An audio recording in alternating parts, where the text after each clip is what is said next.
अस्सलाम वालेकुम व्यूअर्स। तो आज हम मौजूद है जवाद भाई के साथ और जवाद भाई हमारी एक वीडियो शूट करने आए हुए हैं। बिल्कुल ऐसे ही है जी। आज की एक ऐसी वीडियो 2023 की वीडियो बनने जा रही है जो आप लोगों के सारे प्रॉब्लम्स को जो है सॉल्व कर देगी। आप लोगों के बहुत सारे क्वेश्चंस होते हैं कि कौन सा लैपटॉप लें, कैसा लैपटॉप लें, किस जनरेशन का लें, कौन सा प्रोसेसर बेस्ट रहेगा, लैपटॉप लेते वक्त कौन कौन सी चीज़ें हम देखें। तो अख्तर भाई और मैं मिल के आज ऐसे एक वीडियो बनाने जा रहे हैं। आपने वीडियो को लास्ट तक देखना है, जाना कहीं नहीं है। अख्तर भाई की तरफ चलते हैं। अस्सलाम वालेकुम अख्तर भाई, कैसे हैं? वालेकुम अस्सलाम, क्या चल रहा है? अल्हम्दुलिल्लाह, आपसे ठीक है, फिट हैं? बिल्कुल भाई।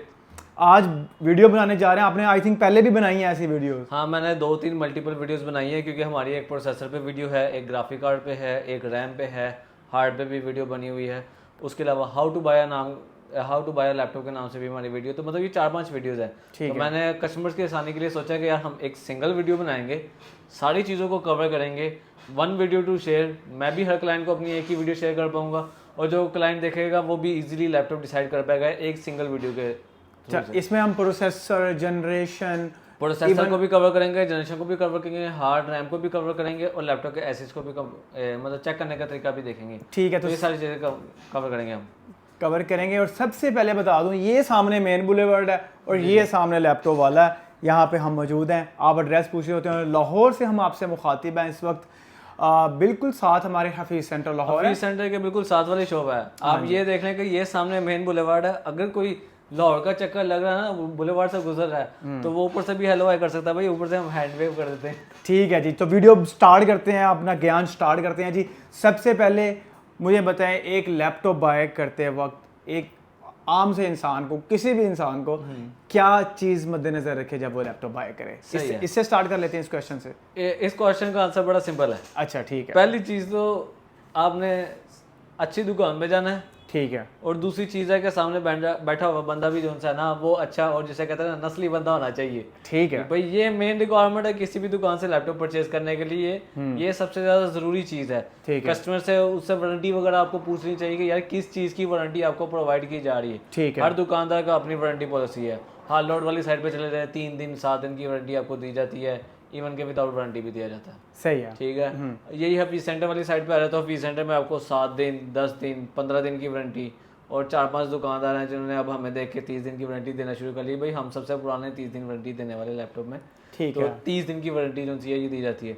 लेकिन वारंटी 7 दिन की चाहे दे, वारंटी 30 दिन की चाहे दे, वारंटी में दिन मैटर नहीं करती। वारंटी कैसी दे रहा है वो चीज़ मैटर करती है।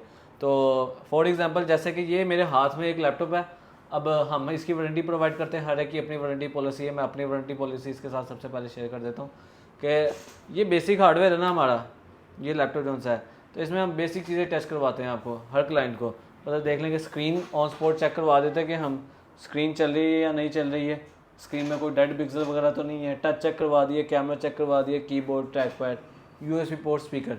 भाई, ये है एक्सटर्नल हार्डवेयर। एक्सटर्नल हार्डवेयर ऐसा हार्डवेयर होता है जो कस्टमर एंड पे किसी भी वक्त डैमेज हो सकता है। मतलब स्क्रीन पे दब आ सकती है आपसे, यहाँ पे कीबोर्ड पे पानी शानी गिर गया, ट्रैक पैड पे पानी गिर गया, और VLC प्लेयर हो गया, वॉल्यूम बूस्टर। हाँ, ये चीज़ भी बड़ी ज़रूरी है कि आपने VLC प्लेयर, वॉल्यूम बूस्टर जो से एक्सटेंशंस वगैरह आती है गूगल क्रोम की, वो आपने इस्तेमाल नहीं करनी। देखो, स्पीकर की कैपेसिटी है 100% कैपेसिटी पे चलना।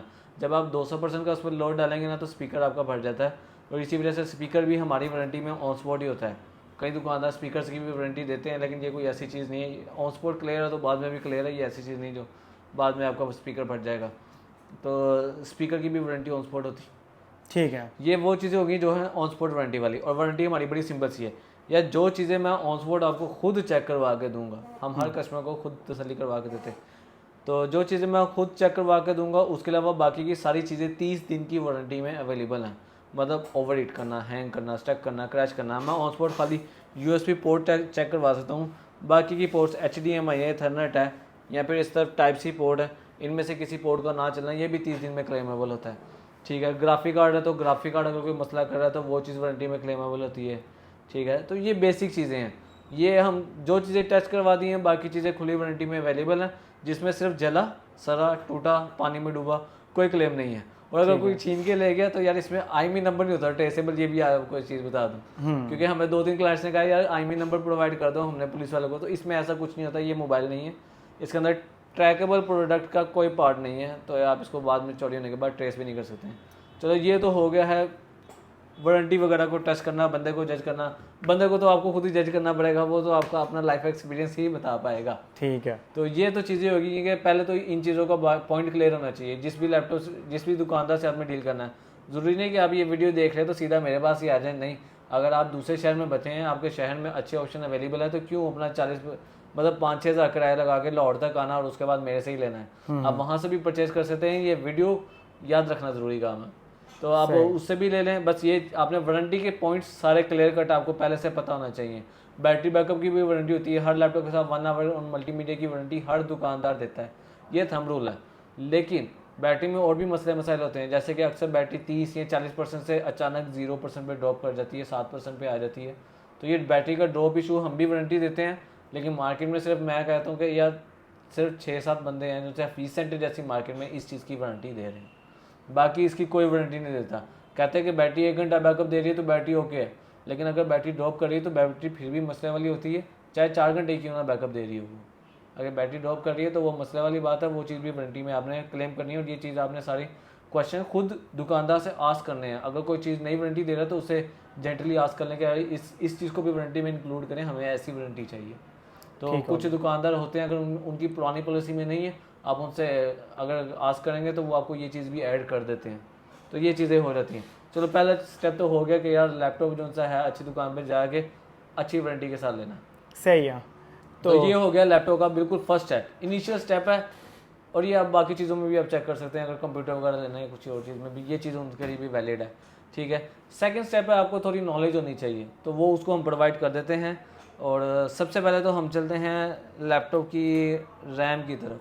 ठीक है जी। ठीक है, तो मैंने यहाँ पे 3 डिफरेंट टाइप्स की, मैंने सिर्फ एक मॉड्यूल लेके आया हूँ, मेरे पास वैसे क्वांटिटी पड़ी होती है, लेकिन 3 डिफरेंट टाइप की मैं रैम लेके आया हूँ। ठीक है, जिसमें से सबसे नीचे तो सबसे बेसिक रैम है, ये 2 GB DDR3 PC3 लिखा हो या DDR3 लिखा हो, एक ही बात है।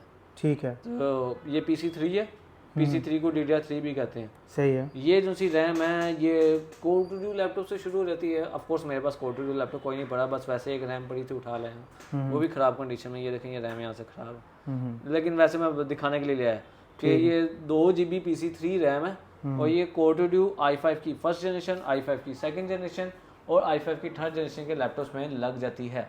सही है। ठीक है, तो ये इसको PC3 कहते हैं, DDR3 कह लें, और ये ऊपर इसके ऊपर लिखा होता है ज़रूर, PC3 लिखा होगा या DDR3 लिखा होगा, तो ये दोनों चीज़ें इससे चेक हो जाती हैं। अब ये तो हो गया फर्स्ट स्टेप।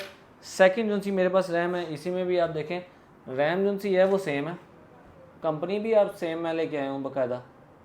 ये पहले वाली दिखाई है, ये अब वाली दिखा रहा हूँ, लेकिन इसमें देखें PC3 के साथ L लिखा हुआ है, अगर रीडेबल नजर आ जी जी, L लिखा हुआ आ रहा नजर, सही है। तो ये PC3L रैम है, L stand for low voltage. ठीक है, तो भाई ये लो वोल्टेज वाली रैम होती है, ये कम पावर कंजप्शन करती है और ये ज़्यादा मेगाहर्ट्ज़ में होती है। इसके अंदर जो से DDR3 जो मैंने पहले रैम दिखाई है, ये 800 मेगाहर्ट्ज़ ज़्यादातर नज़र आती है आपको नॉर्मल, 800 मेगाहर्ट्ज़ इसकी स्पीड है। लेकिन ये वाली जो सी है ये आपको 1333 या फिर 1600 मेगाहर्ट्ज़, और ये ज़्यादातर 1600 मेगाहर्ट्ज़ में ही होती है। L तो वाली। ये L वाली रैम 1600 मेगाहर्ट्ज़ है यार, इस वाले से डबल फास्ट। अच्छा, और ये जो सी रैम है ये सेकंड जनरेशन के लैपटॉप में लगना शुरू हो जाती है।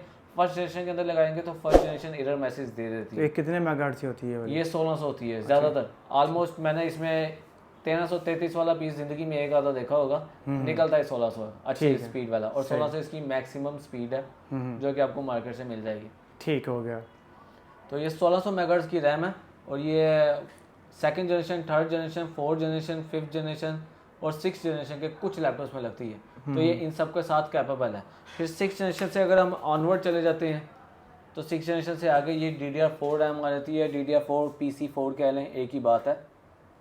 ठीक है, ठीक है, DDR4 कह लें या PC4 कह लें, एक ही बात है। तो ये मिल जाती है रैम, और ये छठी जनरेशन के कुछ लैपटॉप में शुरू हुई है, 7वीं जनरेशन कम्प्लीटली DDR4 है, 8वीं और इवन 11 जनरेशन तक आप सारे जितने भी लैपटॉप हैं वो DDR4 में चला रहे हैं। और 12 जनरेशन के जो से बेस मॉडल्स हैं वो आपको DDR4 में नजर आएंगे। ठीक है। और 12 जनरेशन के जो से गेमिंग और high and work station laptop हैं वो आपको सीधा DDR5 पे जंप किए हुए नजर आ जाएंगे।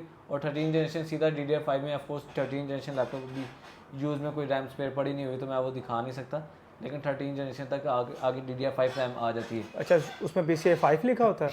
हाँ, उस पर PC5 लिखा नजर आ जाएगा। ठीक है, ठीक है।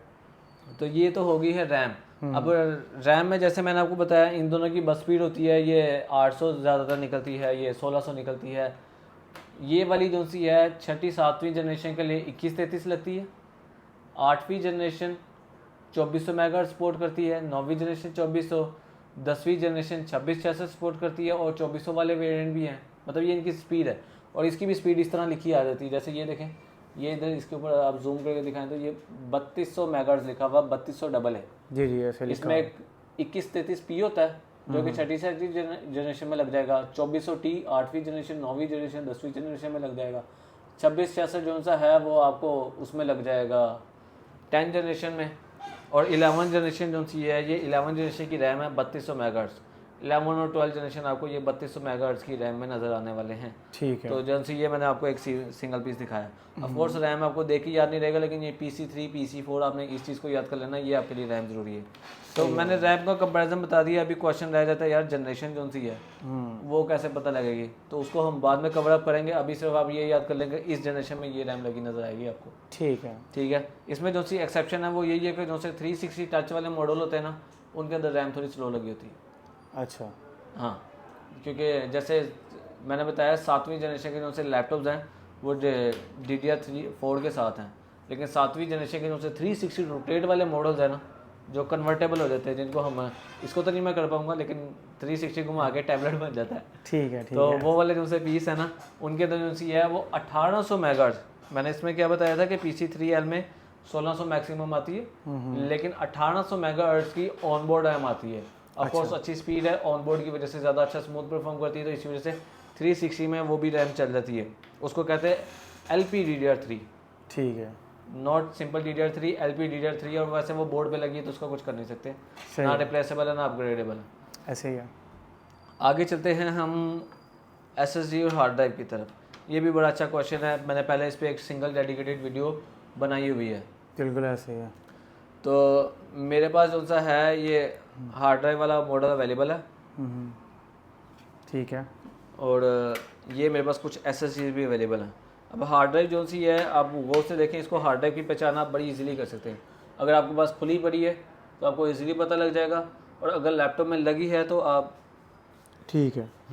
हार्ड ड्राइव मैं इसको घुमा के दिखाता हूँ, ज़रा गौर से देखें। इसके पीछे ये एक PCB बोर्ड लगा हुआ है, ये दरमियान में एक मोटर नज़र आ रही है मुझे जो कि रोटेट करती है। इसके अंदर डिस्क लगी है CD DVD की तरह, तो ये रोटेट करती है, डेटा रीड एंड राइट होता है। ये उसी तरह से है जैसे पुराना एक DVD प्लेयर होता है ना, ये उसी तरह से है। इसके अंदर छोटी सी नीडल है जो इसके ऊपर से डेटा रीड करती है। अच्छा। और इसकी स्पीड जो सी है ये डिफरेंट आती है, 3 GB और 6 GB पर सेकंड होती है। लेकिन इसकी स्पीड पे ना जाएं, असल चीज़ ये है कि ये एक पुरानी आउटडेटेड टेक्नोलॉजी है। अब मैं एग्जांपल के तौर पे बता देता हूँ कि अगर आपके पास Core i5 की फर्स्ट जनरेशन हो जिसके अंदर ये SSD लगी हो, और आपके पास ये जैसे ये मेरे हाथ में i5 11 जनरेशन एक लैपटॉप है, इस i5 11 जनरेशन के लैपटॉप में अगर मैं ये वाली चीज़ लगा दूँ तो i5 की फर्स्ट जनरेशन वाला लैपटॉप जिसके अंदर SSD लगी है वो ज़्यादा फास्ट चलेगा। मैं कह रहा हूँ ये 11 जनरेशन का फ़र्क कवर कर देती है। अच्छा। SSD इतना फ़र्क डालती है। तो हाँ, अब मैंने SSD की फॉर्म फैक्टर दिखानी थी, तो आप SSD देख सकते हैं। SSD को भी आप देख के इजीली पहचान लेंगे, साइड बाय साइड देख लेंगे। तो ये इसका वैसे वेट काफ़ी कम है। अच्छा। लेकिन इसको वैसे उछालना पड़ता नहीं, मैं फिर भी एक बार करके दिखा देता हूँ। अच्छा। तो और ये वैसे भी गिरे तो इसमें ये गिर जाए तो ये खत्म हो जाती है, शायद इतने में ये खराब भी हो सके जितने में मैंने उछाल लिया इसको। अच्छा सही। लेकिन ये इसको मैं जैसे मर्जी फेंक दूँ, इसको कुछ भी नहीं होगा। मैं इसको छत से फेंक दूंगा ना 8वीं मंजिल से, नीचे गिरेगी तो शायद कोई डेंट ही पड़े, उसके अलावा इसको कुछ नहीं होगा। ठीक हो गया। और ये SSD है। ये SSD है और दिखने में तो बिल्कुल वैसे देखने में लाइट वेट है, स्ट्रक्चर से खाली लगेगी। हाँ ऐसे खाली है, लाइट वेट है। मतलब अगर इसका अब अगर हम स्पीड टेस्ट पे चले जाते हैं तो स्पीड भी मैं इनकी बता देता हूँ। ठीक है। अच्छा, इसकी स्पीड का चक्कर ये है कि ये जो सी हार्ड ड्राइव है ये 104 MB पर सेकंड मैक्सिमम स्पीड आपको नज़र आती है जो सी लैपटॉप में लगी आती है। 104 MB। PC वाली हार्ड ड्राइव थोड़ी और अच्छी होती है, लेकिन इसकी 104 MB पर सेकंड मैक्सिमम स्पीड है। और जो सी पोर्टेबल हार्ड में लगी होती है उसकी 120 तक जाती है। तो ये 104 MB पर सेकंड इसकी रीड एंड राइट स्पीड है, मतलब राइट स्पीड 104 MB है। जबकि इस वाले की स्पीड अगर की मैं बात करूँ, ये SATA SSD कहते हैं, इसको 2.5 SATA कहते हैं। ये 2.5 SATA हार्ड है, HDD हार्ड डिस्क ड्राइव। ये 2.0 SATA SSD है। SSD stand for solid state drive है। तो ये जो सी है ये 450 से लेके 550 के दरमियान रहने वाली हैं, डिपेंडिंग अपॉन मॉडल, कौन सा मॉडल आ रहा है। तो इनकी स्पीड यही एवरेज रहती है। ये है SSD टेक्नोलॉजी। मैं 2 लेके आया हूँ, एक मेरे पास सैमसंग की है, एक क्रूशियल की है। क्रूशियल थोड़ी गेमिंग ब्रांड मानी जाती है, सैमसंग रिलायबल मानी जाती है। तो ये दोनों मेरे पास अभी पड़ी हुई हैं। सही है। तो इन दोनों की स्पीड आपको आइडेंटिकल देखने को मिलने वाली है। आपको ये नहीं मतलब 2 डिफरेंट ब्रांड है, स्पीड आपको आइडेंटिकल, परफॉर्मेंस इक्वल मिलेगी आपको। ठीक है, दोनों SSD हैं। दोनों SSDs हैं। अब SSD में भी आगे जैसे कहते हैं कि फॉर्म फैक्टर्स हैं, डिफरेंट फॉर्म्स आ जाती हैं। जैसे कि अगर वैसे मैं M1 कार्ड लाना भूल गया, तो एक M1 कार्ड आता है। इसके बाद हमें चले ले भी आते हैं साथ, उससे चले हैं जैसे चल के। हाँ, बल्कि चले आप चले 1 मिनट का यहाँ पे ब्रेक लें, M1 कार्ड लेके आए। हाँ नहीं, ब्रेक नहीं लेनी, हमने ऐसे ही जाना है, हमने ऐसे ही ढूंढना है। मैं आपको थोड़ा सा दिखा देता हूँ। अख्तर भाई इतनी देर में कार्ड ले आते हैं, M1 कार्ड। ये बाहर से सारा गाइस एरिया है, ये आपकी मेन बुलेवर्ड है। ज़रा वो भूल गए थे, कार्ड लेने गए हैं और इस वक्त हम इनकी शॉप पे मौजूद हैं। और ये देखिएगा इस वक्त कस्टमर का भी काफ़ी रश हुआ है यहाँ पे। ये जो है काफ़ी इनकी बड़ी शॉप है। अख्तर भाई उधर जो हैं ढूंढ रहे हैं। जैसे ही M1 कार्ड लेके आते हैं फिर आपको दिखाते हैं हम। बाकी ये G shop main boulevard Hafeez centre के साथ एक प्लाजा M सिटी वहाँ पे मौजूद है। ठीक है, और ये मिल गया आई थिंक। अख्तर भाई आ गए, चले हम वापस चलते हैं अपनी जगह पे। जी अख्तर भाई मिल गया कार्ड? जी चलें जी। सॉरी यार, थोड़ा टाइम लग गया इस कार्ड के लिए, लेकिन हाँ, ये जो सा कार्ड है, अब ये 2.5 SATA SSD है ना, ये इसी का श्रिंक्ड वर्जन है। आपको स्पीड में इंक्रीमेंट देखने को नहीं मिलने वाला है। अच्छा, लेकिन ये SSD स्मॉल हो गई है। ये दिखाइए ज़रा, ये कार्ड है। हाँ जी, M1 है। M1 कह रहे हैं, M SATA कह रहे हैं। ये देखें M SATA लिखा हुआ है इसके ऊपर, ये एग्जैक्ट जी लिखा हुआ। तो इस तरह का ये कार्ड है। ये भी SSD की एक नई फॉर्म है। तो ये दोनों जो से यहाँ लग जाते हैं। ये वाली जो से SATA SSD है, ये आज भी चलती है।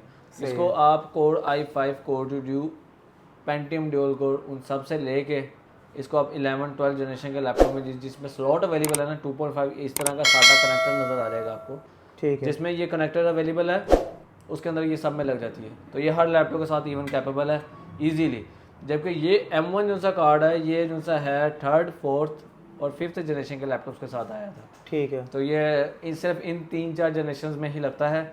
इसके बाद इसी को उन्होंने अपग्रेड किया। अब मैंने बताया इन दोनों की स्पीड है सेम, लेकिन इससे अगली जो सी टेक्नोलॉजी, बल्कि मैं इसके ऊपर से ये रैप उतार दूँ ताकि आपको दिखा सकूँ। इससे ऊपर है M.2। ठीक है, M.2 ये M1 कार्ड दिखा दिया है। M1 कार्ड आप देख सकते हैं, थोड़ा फैट होता है। और M.2 ये देखें आप, डबल कट में नज़र आएगा।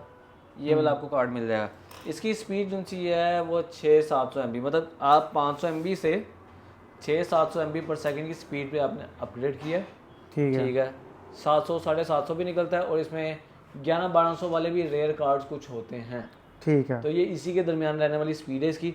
और ये SSD और फास्ट हो गई है। और ये जो सा है ये 4th, 5th जनरेशन के लैपटॉप से शुरू हो जाता है और ये 11वीं 12वीं जनरेशन सब में लग जाता है। तो ये सब के साथ कैपेबल है इजीली। फिर इसी में हम इसी की नेक्स्ट जनरेशन पे चले जाएं तो जिसको कहते हैं NVMe। और NVMe वैसे बाय द वे लेटेस्ट चीज़ है। इससे लेटेस्ट अभी जो सी है न्यू टेक्नोलॉजी लैपटॉप्स के लिए स्टोरेज की नहीं है। अच्छा, एक कट वाली ना? Single cut. ये सिंगल कट, ये कट है। इसमें एक सिंगल कट है, जबकि M.2 में अब दोनों का साइज सेम है।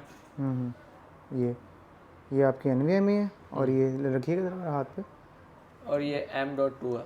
M.2 ये डबल कट, ये डबल कट है और ये सिंगल कट। ये ठीक है जी, वो नज़र आ रही होंगी दोनों। और मेरे ख्याल से अपना इनका वो ये छोटी नहीं है थोड़ा लंबाई में?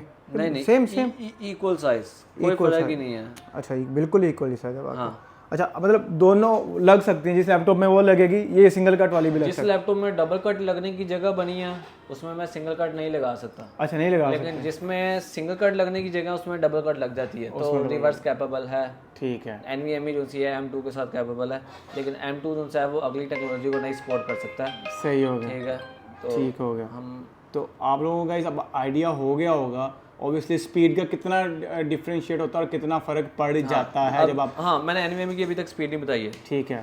तो NVMe जो सा है वो 700-800 से शुरू हो गए। ठीक है, मतलब ये उससे सीधा इसने जंप की है। इसकी एवरेज स्पीड 1700 निकलती है।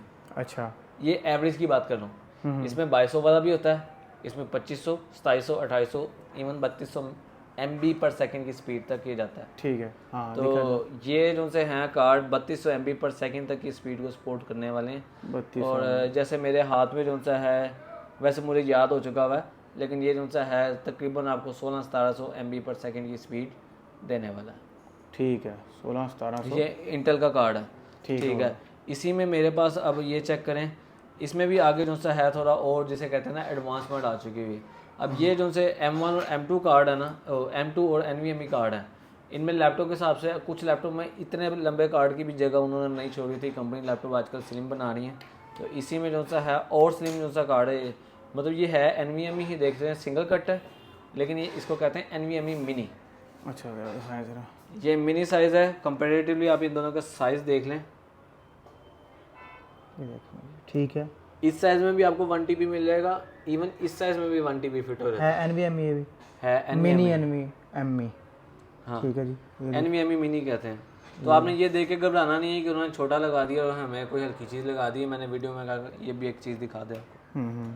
ठीक हो गया। ठीक है, तो अब तो हो गई है SSD की स्पीड।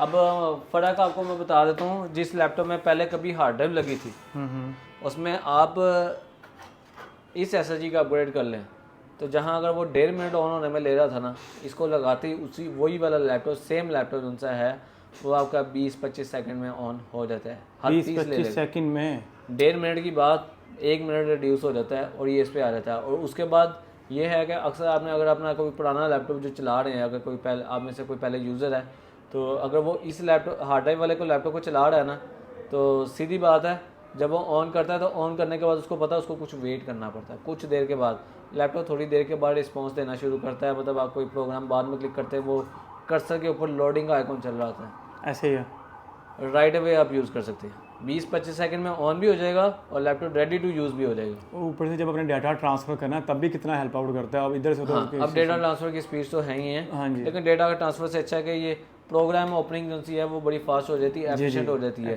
आपने विंडोज़ को ऑन करने में आपने 1.5 मिनट लिया, उसके बाद वर्ड को ओपन करने में आपको फिर 30-25 सेकंड लग गया, या 4 सेकंड 5 सेकंड में आपके वर्ड एक्सेल पावर पॉइंट को ओपन करेगा। ये सही हो गया, मतलब आपकी तो लाइफ बढ़ गई है, ऐसे ही टाइम बच गया। लैपटॉप को नई जान मिल जाती है, नई जान इन SSD के बाद। और ऑफ कोर्स जितनी फास्ट SSD है आपको और स्पीड इंक्रीमेंट मिल जाएगी।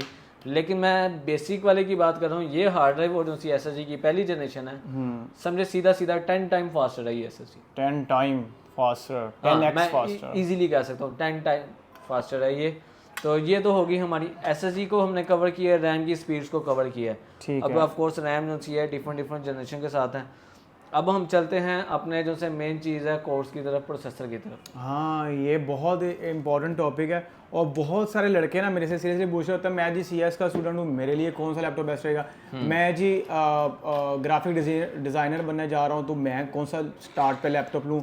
और जी मैंने अभी वीडियो एडिटिंग करनी है, अपना चैनल बनाना है यूट्यूब का, तो मैं कौन से कोर को प्रेफरेंस दूँ। तो डिफरेंट सॉफ्टवेयर के नाम भी बताइएगा। की रिक्वायरमेंट ना डिफरेंट होती है। जी, ठीक है, चले मैं पहले प्रोसेसर बताने से पहले ये एक छोटा सा टॉपिक है जो सा आपने पिक कर ही लिया है, मैं इसको कवर कर देता हूँ। बड़ा इजी सा टॉपिक, फिर प्रोसेसर पे आएंगे। ठीक है, फिर प्रोसेसर पे चलते हैं। जब प्रोसेसर कैसे पहचान किया जा सकता है, कैसे आपको पता लगेगा, ठीक है, वो चीज़ें लेता है। अब हम कर लेते हैं सबसे पहले तो एक बंदा है जो सा वेब डेवलपर है। ठीक है जी। अब वेब डेवलपमेंट के लिए आपको पता सिर्फ ब्राउजर चाहिए होता है। ऐसे ही है, ब्राउजर के लिए कोई ज़्यादा हैवी स्पेक्स नहीं चाहिए होती हैं। इवन आप i5 थ्रेड पे वेब डेवलपमेंट कर सकते हैं इजीली। लेकिन अगर कोई प्रोफेशनल लेवल पे वेब डेवलपमेंट करना चाहता है, जो उसको मैं मिनिमम लैपटॉप रिकमेंड करूँगा, वो कोर i5 की 6th जनरेशन है। और जैसे मैंने पहले बताया i5 6 में DDR3 वाला मॉडल भी आता है, DDR4 वाला भी आता है। तो आपने DDR4 वाला लेना है। ऑफकोर्स ये DDR4 जो सी रैम है ये फास्टर है, ब्राउजिंग सारी रैम बेस पे हो रही थी, मल्टीटास्किंग इसी पे होनी है ना सारी, तो ब्राउजिंग सारी इस पे हो रही थी। तो आपने ये वाला लैपटॉप लेना है i5 6 DDR4 के साथ। रैम आपने अपने हिसाब से देख लें। और बाकी अगर किसी ने भी स्टार्टअप लेना है, इनिशियल लेना है, घर पे कोई लैपटॉप पड़ा है, तो आप i5 थर्ड से भी इजीली स्टार्ट कर सकते हैं। वेब डेवलपमेंट उस पर भी हो जाती है, थोड़ा सा स्लो फील होगा, लेकिन ये नहीं होगा कि काम आपका रुक जाएगा, ऐसा कोई चक्कर नहीं होने वाला। सॉरी मैं आपको फिर इंटरप्ट कर रहा हूँ। अगर फ्रेमवर्क अब जो ऊपर लेवल पे कर रहे होते हैं, हाई लेवल पे अपना कोडिंग करते हैं, फ्रेमवर्क्स चलाने होते हैं, तो उनके लिए क्या रिकमेंड करेंगे आप?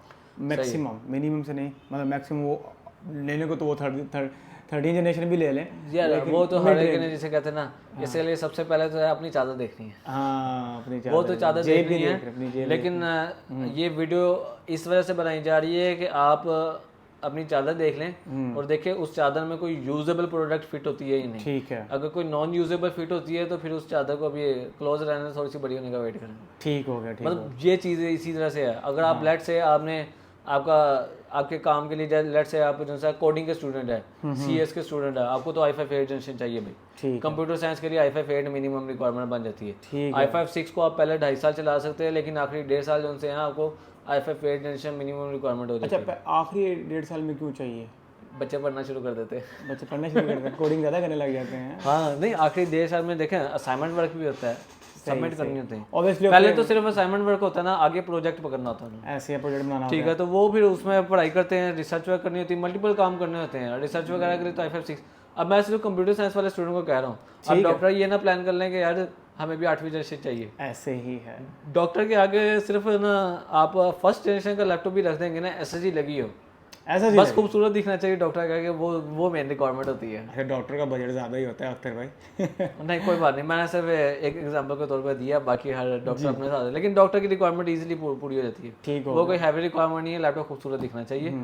ऑफ कोर्स साफ सुथरे इन्वायरमेंट में बैठना होता है, तो लैपटॉप भी जितना साफ सुथरा दिखे, और ज़्यादातर वो प्रेफर करते हैं मेटल बॉडी डिज़ाइन में मिले डॉक्टर्स वगैरह। सही हो गया। तो अब सॉफ्टवेयर्स स्पेसिफिकली कुछ हाँ, सॉफ्टवेयर के हिसाब से देख लिया जाए तो विजुअल स्टूडियो कोड किसी ने चलाना है वो i5 3 पे भी चला जाएगा, लेकिन विजुअल स्टूडियो चलाना है i5 8 जनरेशन मिनिमम हो जाती है।